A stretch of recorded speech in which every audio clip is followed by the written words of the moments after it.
Parliament തിരഞ്ഞെടുപ്പ് കഴിഞ്ഞപ്പോൾ കഴിഞ്ഞ തിരഞ്ഞെടുപ്പ് കഴിഞ്ഞപ്പം യു ഡി എഫിൻ്റെ ആത്മവിശ്വാസം ഒരുപാട് വർദ്ധിച്ചു. കാരണം ഒന്നൊഴിച്ച് ബാക്കി എല്ലാ സീറ്റുകളും തൂത്തുവാരി. അപ്പോൾ ഇതെല്ലാം ഒന്ന് കഴിഞ്ഞ് കഴിഞ്ഞപ്പോഴത്തേക്കുള്ള പ്രശ്നമായത് പിന്നെ തദ്ദേശ സ്വയംഭരണ സ്ഥാപനങ്ങളിലേക്കുള്ള തിരഞ്ഞെടുപ്പായി. അത് കഴിഞ്ഞപ്പോൾ ആത്മവിശ്വാസം ഒരുപാട് ഇരട്ടിച്ചു. കാരണം വൻ ഭൂരിപക്ഷം ഒരുപാട് സ്ഥലങ്ങളിലുണ്ടായി. അതായത് കൂടുതൽ സ്ഥലങ്ങളും അവർ പിടിച്ചെടുത്തു. മിക്കവാറും ഒക്കെ വാർഡുകളെല്ലാം പിടിച്ചെടുത്തു. ഇതൊക്കെ കഴിഞ്ഞപ്പോഴത്തേക്ക് എന്താണെന്നറിയോ, ഇവർക്ക് തോന്നി തുടങ്ങി ഇനി ഈസിയായിട്ട് ജയിക്കും. അപ്പോൾ എങ്ങനെയെങ്കിലും ജയിച്ച് കിട്ടണം, മന്ത്രിയാവണം എന്നുള്ളതാണ് ഓരോ ആളുകളുടെ ആലോചന. മന്ത്രിയെ മാത്രം പോരാ, മുഖ്യമന്ത്രിയാവണം, അതും വേണം. അപ്പോൾ ഇവിടെ വെള്ളം കുരിക്കൊണ്ട് നിൽക്കുന്ന ഒരുപാട് പേരുണ്ട്, കഷ്ടപ്പെടുന്നവർ. അതൊന്നും പ്രശ്നമല്ല. ഈ മൂലയിലിരിക്കുന്ന തുരുമ്പെടുത്ത ആളുകളൊക്കെ ഉണ്ട്. അവരൊക്കെ ഉടയാത്ത കതറും ഒക്കെ ഇട്ട് പെടലി അങ്ങോട്ടും ഇങ്ങോട്ടൊക്കെ ഒന്ന് തിരിച്ച് പല്ലുമൊക്കെ കിരിച്ച് കാണിച്ച് അങ്ങനെ ചിരിച്ച് ഒക്കെ ഇരിക്കുന്ന ആളുകളെല്ലാം കൂടി ഇനി ഇറങ്ങുകയാണ്. എന്തിനാണെന്നറിയോ, ഇതിപ്പോൾ ജയിച്ചു കഴിഞ്ഞാൽ മന്ത്രിയാണ് അവർക്കൊക്കെ. കാരണം ഇത്രയും സീനിയറായിട്ടുള്ള നേതാക്കന്മാരൊക്കെ കഴിഞ്ഞു കഴിഞ്ഞാൽ ഇവർക്ക് മന്ത്രിസഭ രൂപീകരിക്കുമ്പോൾ അവരെ കളയാൻ പറ്റൂ. ഇന്നാരും മന്ത്രി ഇല്ലെങ്കിൽ ഇവിടെ ഇടിഞ്ഞു വീഴത്തില്ലേ അവർ മന്ത്രിയായില്ലെങ്കിൽ. ആ രീതിയിലുള്ള ഒരു തോന്നലാണ്. ചില ആളുകളാണെന്നുണ്ടെങ്കിൽ ഗിന്നസ് റെക്കോർഡ് ഇട്ടവരുണ്ട് തോൽവിയിൽ. ഏത് മണ്ഡലത്തിൽ മത്സരിച്ചാലും തോക്കും. എന്നാലും അവർക്ക് സീറ്റ് കൊടുത്തേ പറ്റൂ. കാരണം എന്താണെന്നറിയാം, ഇല്ലെങ്കിൽ കോൺഗ്രസ് തകർന്നു പോകും എന്നുള്ളതാണ്. ഈ കോൺഗ്രസിലെ നേതാക്കളുടെയും അവരുടെയൊക്കെ ആ പെരുമാറ്റം കണ്ടാൽ നമുക്ക് അങ്ങനെ തോന്നുള്ളൂ. ഒരിക്കലും, അതായത് അത് എത്ര മത്സരിച്ച് തോറ്റാലും ശരി, വീണ്ടും മത്സരിച്ചേ പറ്റുള്ളൂ. അങ്ങനെ മത്സരിക്കുന്നവരുണ്ട്. ഈ ഓരോ മണ്ഡലങ്ങൾ ഇങ്ങനെ വെറുതെ കളയുന്ന എന്തിനാ നമ്മൾ ചിന്തിക്കണ്ടേ? അതാണ് എൽ ഡി എഫിനെ സംബന്ധിച്ചിടത്തോളം ഒരു വലിയ കാര്യമെന്ന് പറയുന്നത്. അവരൊരു സ്ഥാനാർത്ഥിയെ തീരുമാനിച്ച അയാളുണ്ടെങ്കിൽ ഉണ്ട്, ഇല്ല വേറെ ആരെങ്കിലും അതിന് വിമതര് വന്നാലൊന്നും അവർ നോക്കത്തില്ല. അതിനകത്ത് യാതൊരു പ്രശ്നവും ആ കാര്യത്തെക്കുറിച്ച് അവർക്കില്ല. ഇത് നേരെ മറിച്ച് ഇപ്പോൾ അത് ഓരോ മണ്ഡലത്തിലും ഈ അങ്ങ് മത്സരമാണ്. ഞാൻ പണ്ട് ഒരുപാട് കുറ്റം പറഞ്ഞിട്ടുണ്ട് കുഞ്ഞാലിക്കുട്ടി ഇവിടെ MLA ആയിരിക്കുകയാണ്. അന്ന് ഇവിടെ ഭരണമില്ല. അപ്പോൾ പാർലമെൻറ്റ് തിരഞ്ഞെടുപ്പ് വന്നു. പെട്ടെന്ന് ഈ MLA സ്ഥാനം രാജിവെച്ച് നേരെ പാർലമെൻറ്റിൽ മത്സരിച്ച് MP ആയി അങ്ങ് പോയി. അവിടെ ചെന്നുള്ള ധാരണ എന്തായിരുന്നറിയോ, അവിടെ ഭരണം കിട്ടും എന്നുള്ളതായിരുന്നു ഇന്ത്യ മുന്നണിക്ക്. പക്ഷേ ഭരണം കിട്ടിയില്ല. അപ്പോൾ നോക്കിയപ്പോഴത്തേക്ക് ഇതാ കാര്യം. അപ്പോൾ അത് ഇപ്പോൾ നേരത്തെ ഈ കഴിഞ്ഞ ഇലക്ഷനിൽ അതിന് മുമ്പ് അത് കഴിഞ്ഞ് കേരളത്തിലേക്കുള്ള ഇലക്ഷൻ വന്നു. അപ്പോഴേതാണ്ട് ഈ പിണറായിയുടെ രണ്ടാം ഗവൺമെൻറ് വരുന്നതാണ്. ആ ഇലക്ഷന് വന്നപ്പോൾ ഒരു ധാരണയുണ്ടായിരുന്നു, അത് എങ്ങനായാലും ശരി UDFന് കിട്ടും. കാരണം ഒന്നരാടം കിട്ടിക്കൊണ്ടിരിക്കുകയാണല്ലോ. ഇനി UDFൻ്റെ ഊഴമാണ്, അത് ഇനി വന്നോളും എന്ന് വിചാരിച്ചു. ചുമ്മാ ഇരിക്കാനേ പറ്റുള്ളൂ. പിണറായി വിജയൻ വൻ ഭൂരിപക്ഷത്തിൽ LDF അധികാരത്തിൽ വന്നു. അപ്പം ഇവിടെ വന്ന് MLA ആയിട്ടിരിക്കുകയല്ലേ, എന്ത് ചെയ്യാൻ പറ്റും? ആ രീതി ആയിപ്പോയി.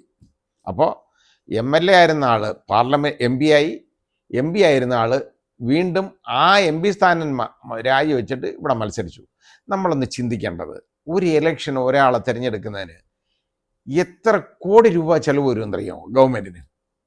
ഈ കോടി വരുന്നതൊന്നും ഇവരുടെ ആരുടെയും പോക്കറ്റിൽ നിന്നല്ല. ഇവർക്കൊരു നോമിനേഷൻ കൊടുത്തിട്ട് അങ്ങ് നിന്നാൽ മതി. അണികളുണ്ട് ഇവർക്ക് വേണ്ടി ഇംഗ്ലാവ് വിളിക്കാനൊക്കെ ആയിട്ട്, അത് നടന്നോളൂ. പക്ഷേ നമ്മുടെ പണമാണ് ഇതിന് മുഴുവൻ പോകുന്നത്.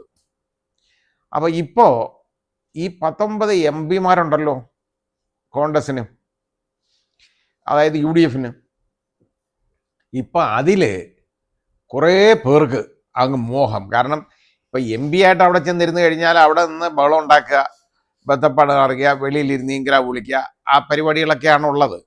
ഇവർക്കൊന്നും അധികാരം വേണ്ടത്. ഈ അധികാരമോഹികളാണ് ഇതിൻ്റെ പുറകെ നടക്കുന്നത്. അപ്പോൾ അവർ ആ പുതിയ ഉടുപ്പൊക്കെ തയ്പ്പിച്ചിട്ട് ഞാൻ ഇനി MP അല്ല, എനിക്ക് ഇവിടെ മത്സരിച്ചേ പറ്റൂ, ഇപ്പം നിയമസഭയിൽ മത്സരിക്കണം. കാര്യം എന്തുവാ? ഇവിടെ വന്നാലേ ഈ മന്ത്രിസഭ ഇവിടെ രൂപീകരിക്കേണ്ടതായിട്ട് വന്നു കഴിഞ്ഞാൽ ഒന്നീ മുഖ്യമന്ത്രിയാവാം, അല്ലെങ്കിൽ മന്ത്രിയായിട്ട് മാറാം. നല്ല ഏതെങ്കിലും പോർട്ട്ഫോളിയോ കിട്ടും, ആ രീതിയിലാവും. മത്സരിച്ചില്ലെങ്കിലോ ഒന്നും നടക്കത്തില്ല, മത്സരിക്കുന്നവർക്ക് കിട്ടും. അപ്പോൾ വന്നപ്പോൾ എനിക്ക് മത്സരിക്കണം. അപ്പോൾ അതായത് അതായത് ആ MP സ്ഥാനം രാജിവെച്ചിട്ടാണ് ഈ മത്സരിക്കേണ്ടത്. എന്നാൽ ഇവരൊരു കാര്യം ചെയ്യണമായിരുന്നു, MP സ്ഥാനത്തേക്ക് മത്സരിക്കരുതായിരുന്നു.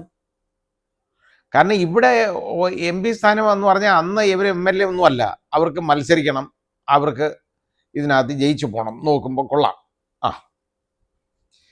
ഈ രീതിയിൽ പോയേക്കുന്ന ആളുകളാണ് ഈ ഉള്ളതൊക്കെ. അപ്പോൾ ഇവർ MP മാരായിരുന്നു.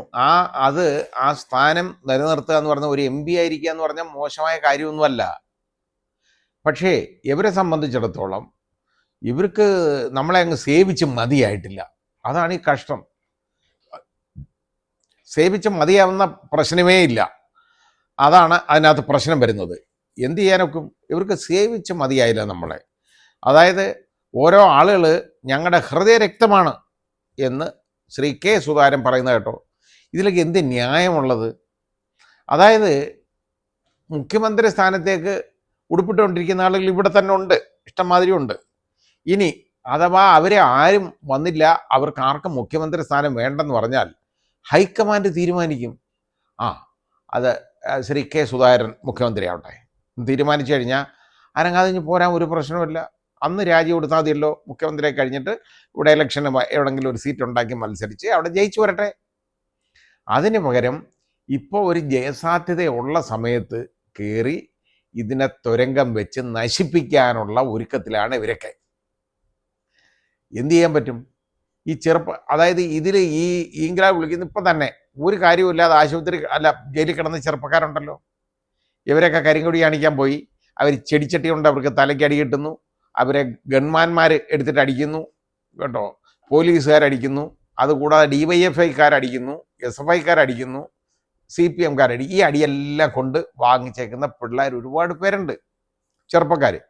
ഇവരെന്തിനാ ഇങ്ങനെ നടക്കുന്നതെന്ന് അവർ ചിന്തിക്കത്തില്ലേ? ഇതുപോലെ മൂത്ത് നരച്ച് ഒന്നും ഇല്ലാതെ ചുമ്മാ ഇങ്ങനെ ഇരിക്കുക, കൊലാന്ന്.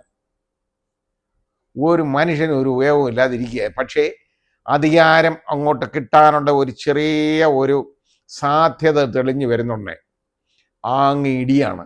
അല്ല, സദ്യക്ക് കയറാൻ നിൽക്കുന്ന മാതിരിയാണ് ഇപ്പം നിൽക്കുന്നത്. ഇതാണ് പ്രശ്നം. അപ്പോൾ ഇത് ഇവരൊന്ന് തിരിച്ചറിഞ്ഞാൽ മതി. അതുപോലെ UDFൻ്റെ നേതൃത്വം തിരിച്ചറിഞ്ഞാൽ മതി. ഇങ്ങനെയുള്ളവരല്ല വേണ്ടത്.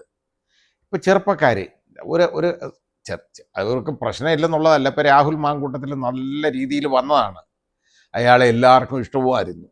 പക്ഷേ അയാൾ ചെന്ന് അയാൾ കാണിച്ചു കൂട്ടിയ കുഴപ്പങ്ങളോ ഇതൊന്നും ഇല്ലാത്തവന്മാരെ വേണം നോക്കിയെടുക്കാൻ. അങ്ങനെയുള്ള ചെറുപ്പക്കാരും മിടുക്കരായിട്ടുള്ള ആളുകളെ നോക്കിയെടുത്ത് അങ്ങോട്ട് മത്സരിപ്പിക്കണം.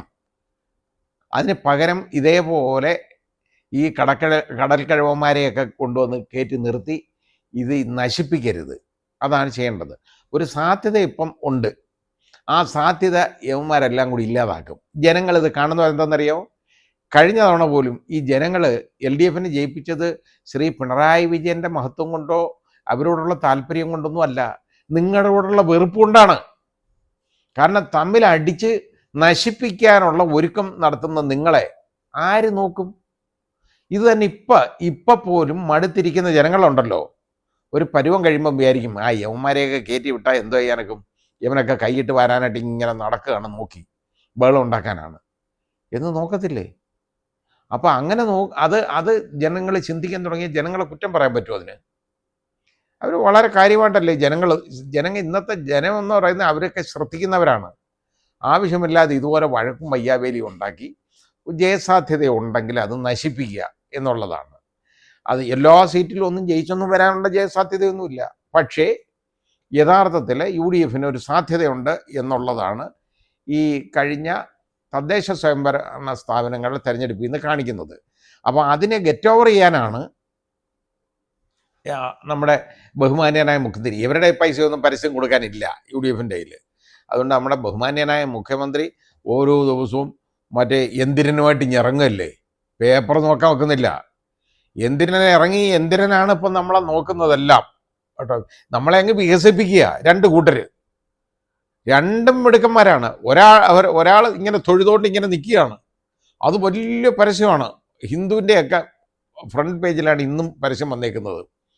അവർക്ക് പിന്നെ പൈസയുണ്ട്, കേന്ദ്ര ഗവൺമെൻറ് ഭരിച്ചുകൊണ്ട് ഇരിക്കല്ലേ, അതുകൊണ്ട് അത് ഇഷ്ടംപോലെ പൈസയുണ്ട്, തൊഴുതുകൊണ്ട് നിൽക്കുന്ന എല്ലാവരെയും കാണിക്കാം. ഇവിടെ 5 പൈസ ഇല്ലെന്നും പറഞ്ഞുകൊണ്ടാണ് ഇതെല്ലാം മുഴുവൻ കാണിക്കുന്നത്. ഇതെല്ലാം നമ്മുടെ പൈസയല്ലേ എടുത്ത് ചിലവാകുന്നത് മുഴുവൻ. എന്തുമാത്രം പരസ്യങ്ങളാണ് കൊടുക്കുന്നത്, ദൃശ്യമാധ്യമങ്ങളിലായാലും പത്രമാധ്യമങ്ങളിലായാലും ഇത് കൊടുത്തുകൊണ്ടിരിക്കുക. ഇത് കൊടുത്ത് തെറ്റിദ്ധരിപ്പിച്ച് കുറേ നാളാവുമ്പോൾ ആളുകൾ നോക്കും, ഇയാൾ മുഴുക്കനാട്ടോ, കൊള്ളാം എന്നൊരു ധാരണ അങ്ങ് വരും. കണ്ടങ്ങ് ഇഷ്ടപ്പെടുന്നത് പോലെ വരും. ഇപ്പം വെറുപ്പൊക്കെ ഉണ്ട്, കുറേ നാൾ വെറുത്തിരുന്നാലും ഈ മുഖം എപ്പോഴും കണ്ടു കഴിഞ്ഞാൽ മനസ്സിലൊന്ന് പതിയും.